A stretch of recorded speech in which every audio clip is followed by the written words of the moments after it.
I like the definition of the metaverse as an embodied internet and the successor to the mobile internet. And it's a place where instead of just, passively viewing content, you're actively engaged and participating in it. And so in this way, it's a collection of spaces and interconnected experiences. Sometimes they expand into 3 dimensions where you can explore and create and share and be present with people who aren't in the same physical, space as you.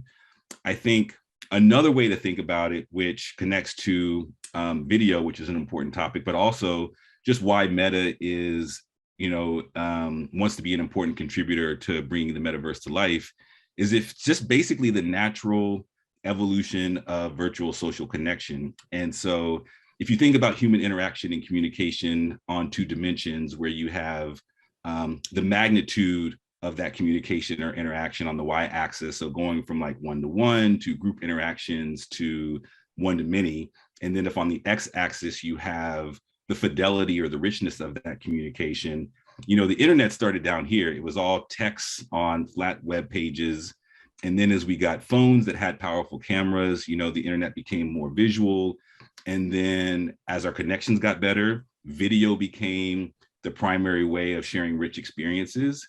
And when we get up here with the metaverse is going to be the embodiment of the most immersive and rich way of feeling that presence. And so instead of doing this over Zoom like we're doing today, we could be on a virtual beach in Puerto Rico, or you could be a hologram sitting right here next to me.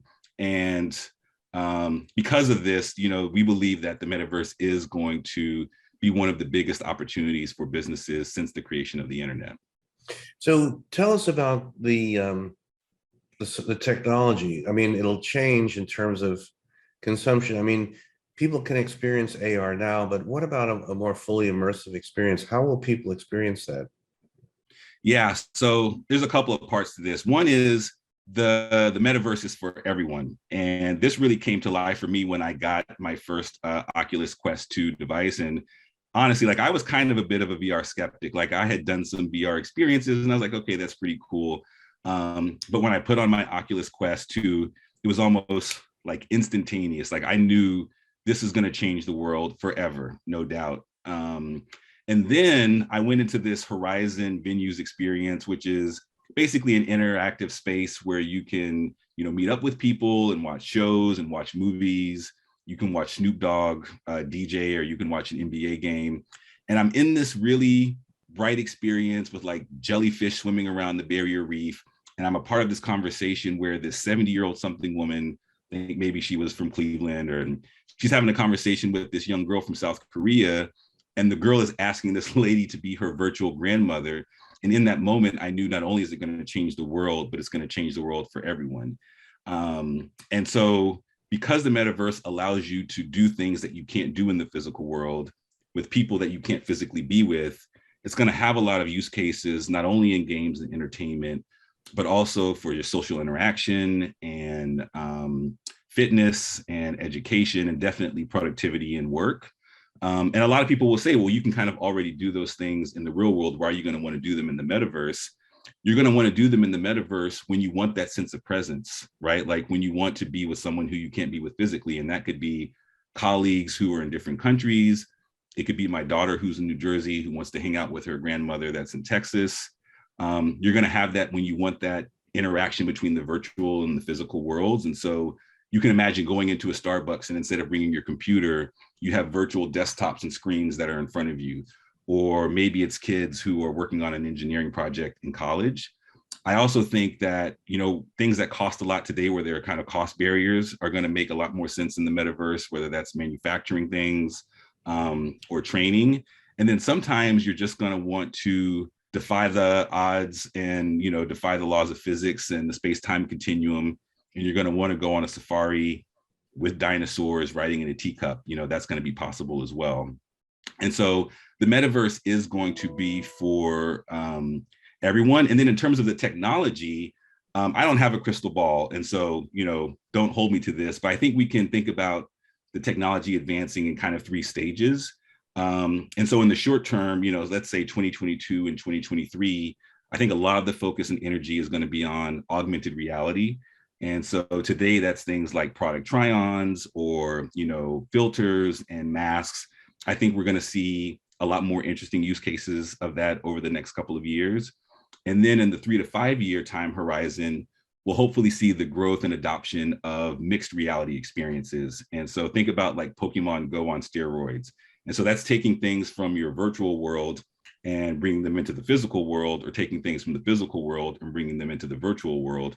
And the good thing here is that the development environment for mixed reality is essentially the same as AR. So a lot of the investments that businesses make today in terms of AR are going to still continue to pay off. And then finally, hopefully by the end of 10 years, we have fully immersive VR where you can have a fully realistic codec avatar that you take with you wherever you go. There will be natural user interfaces, fully extensible, interoperability. But in addition to the technology, continuing to advance each of those stages, it's really going to be about the content and the experiences that really drive user behavior at each stage of that evolution.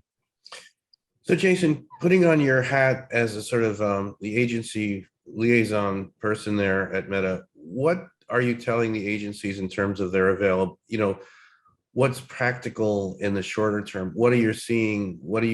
Or is it really more of sort of an educational process at this point? What's the roadmap for advertisers embracing the metaverse, in your opinion? Yeah, so I think there are a few things here. One is it's getting everyone just comfortable with what the metaverse is. So it's having this conversation. What is it? How do we think consumers are going to use it? What are going to be some of the use cases? I think the second thing is helping them to understand what some of these experiences are going to be like and what does it actually mean for brands. And like I said before, we really do believe this is going to be one of the biggest opportunities for brands since the creation of the internet. It's going to create new ways to connect with, existing and new customers. But just as, brands had to figure out the internet and then they had to figure out this thing called mobile, they're going to also have to figure out the metaverse. The good thing is for, people who are media buyers or planners, for sure, we think that just as in the internet, free offerings and services are going to be powered by ads. There's definitely going to be a lot of sponsorship opportunities. You see that today already. We're really talking to brands right now about focusing again on augmented reality, because again, this is where there are the most natural current entry points into the metaverse.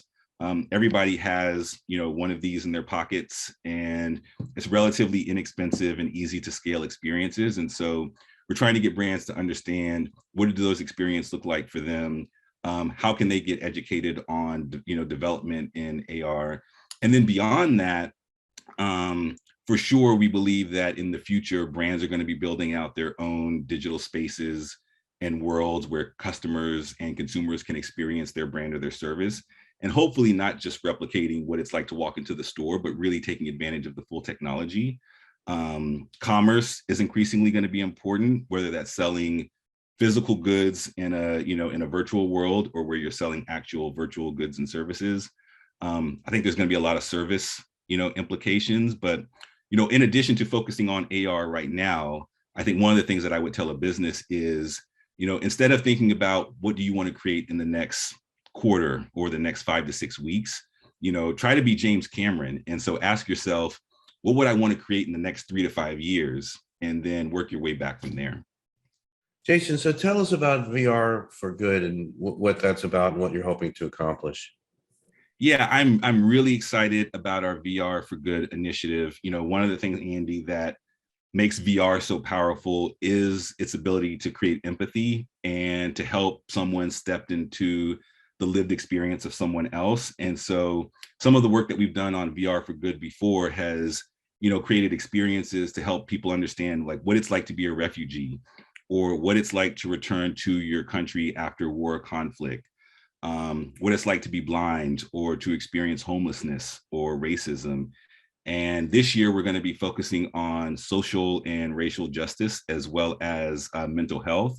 And so, again, this is just a really powerful use case for VR. We're going to be funding new experiences and developing them. And so I would just encourage folks to be on the lookout for those. And if they have an Oculus Quest 2 headset, to check them out, because they're really, really, really interesting.